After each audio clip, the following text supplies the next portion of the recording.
Greetings, dear viewers. Ladies and gentlemen, this is EBC World bringing you the latest of the hour. I'm your host, Shifarao Lakaw, and I will be taking you through some of the highlights right after the following top stories. Addis Ababa dotted with spakes of the annual Irrecha festivity.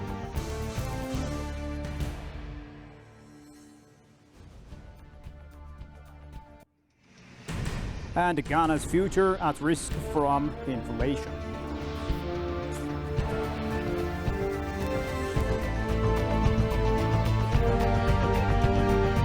Now, President Sahle-Work Zewde is expected to address the joint session of the two houses of parliament on Monday, October 9, 2023, in a speech that will signal the government's major direction for the current fiscal year.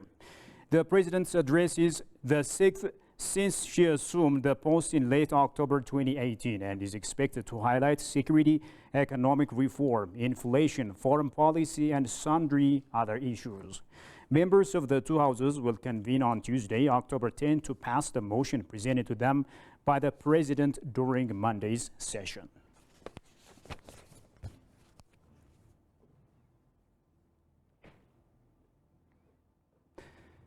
The annual meeting between the UN Security Council and African Union's Peace and Security Council opened Thursday, October 5, 2023 in Addis Ababa with a focus on securing predictable financing for AU peacekeeping operations in Africa. The issue of funding for AU missions has been on the UNSC agenda for over a decade.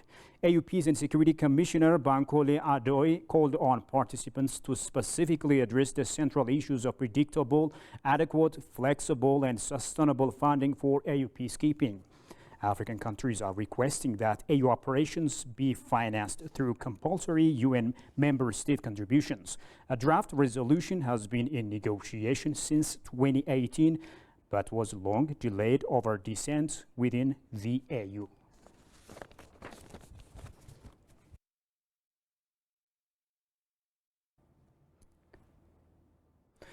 Now, the Ethiopian Postal Service Enterprise, also known as Ethio-Post, received the 2023 Postal Excellence Award in Riyadh for attaining the highest level of deployment within the African region.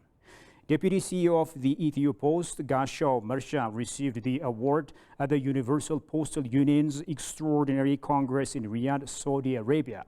Following the recognition, Ethio-Post asserted that this award is the result of its exemplary performance across key metrics evaluating designated postal operators.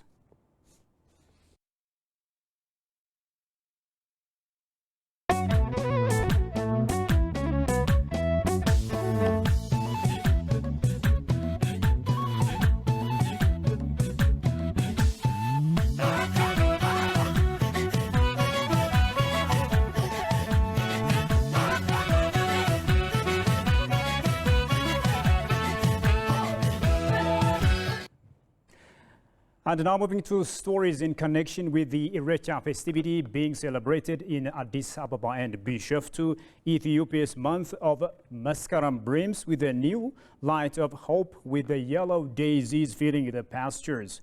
One aspect of this season of festivity is the link between human beings and God, known to the Ethiopia's Oromo people as Waga. Irrecha is an annual Thanksgiving ceremony symbolizing this very link, as Tamaskan Olijira, an anthropologist who sat down with our staff reporter, Biniam Gaetana, asserts. Have a listen to this. Irrecha, which is going to be celebrated in a very remarkable way. And then for this to happen, lots of works, lots of preparation have been taking place. But before we delve into the points that we're going to raise, I believe that people got to understand what Irrecha is all about. So from your scholarly point of view, what is Irrecha? And I just want you to give me a bottom line on that.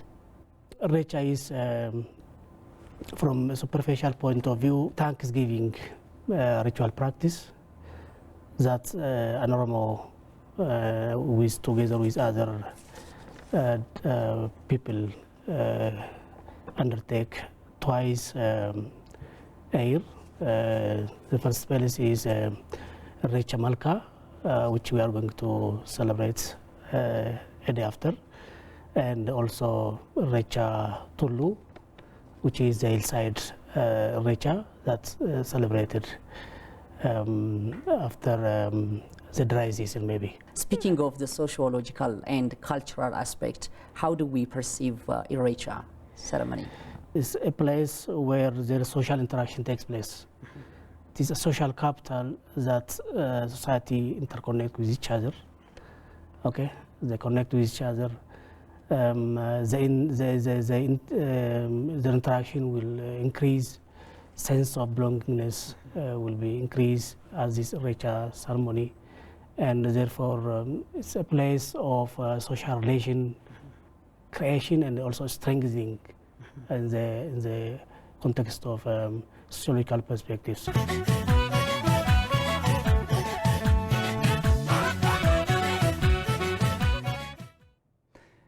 Moving on, over a pond not far from the Muscat Square, participants eagerly await the annual festival of Irecha. The participants are already milling about along the banks with white traditional outfits. Tomorrow, when the clock ticks 8 a.m., they will sprinkle water from the pond and place cut flowers and grass into the water. Now, how have foreign nationals residing in Addis Ababa been viewing this festival? Well, that's what the following piece by our staff reporter, Hailu Mideksa, will find out. And Johannes Fantaun has compiled their views as follows. Have a listen to this. Ethiopia is a very blessed country, not just in terms of resources, in terms of natural resources, but blessed in the sense of diversity, diverse people and the diverse culture and ceremonies as well, colorful festivities. We are approaching, as you know, Irecha, which is a big holiday for the Oromo people. Ethiopia has a very unique culture, which we embrace, and we appreciate. It's got a very old culture, very strong culture. Ethiopia's never been colonized, so she has a particularly original culture that involves different people, different faiths. It's multi-faith, so each of these celebrations are very important to the different members of Ethiopia's very diverse population. Irecha, the people are still worshiping or gathering and appreciating the tree, the water, the basic necessity of life. So before all of this other stuff, before all this other Ark of the Covenant, before all of that, it was just air, water, and tree, which God gave us. And that was the basic things in the Garden of Eden that he gave us to live by. So we need to appreciate that from that time to now. So Ethiopia has given me that knowledge, that wisdom, how to appreciate the smallest of things to the things that we have now. So Irecha is a good holiday. I really appreciate it. It's very similar to what we will call in America like a Thanksgiving, so Irecha marks the end of the winter season. And is celebrating or giving thanks to God, in another sense, Waka, giving thanks to God for the mercy and the favor and blessings that he has given them, and also the blessings for the years to come. So it's a very beautiful, colorful festivities that they have for Irecha.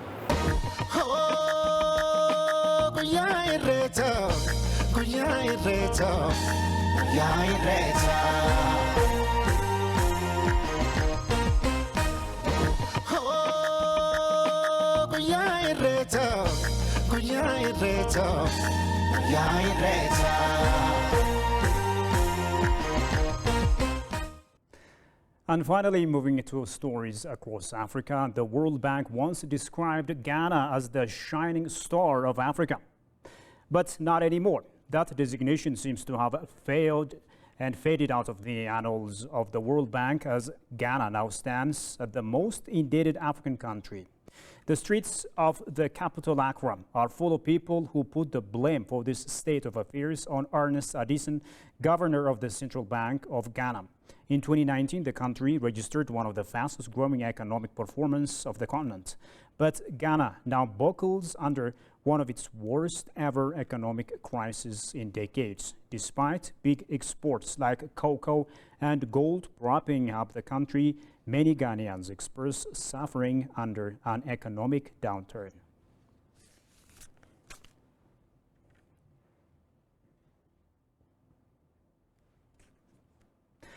Well, dear viewers, that's all. Finished series for now. Thanks a lot for watching us. Bye-bye.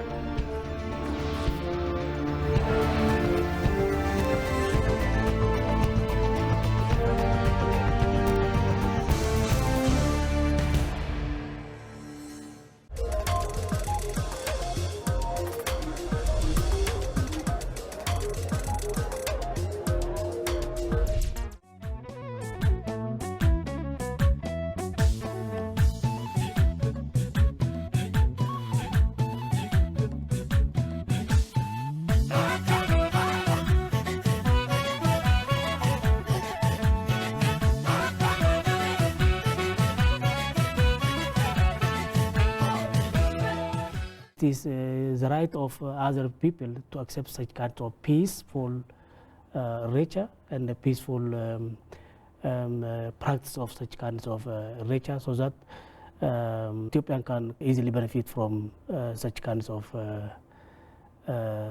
tourism attraction.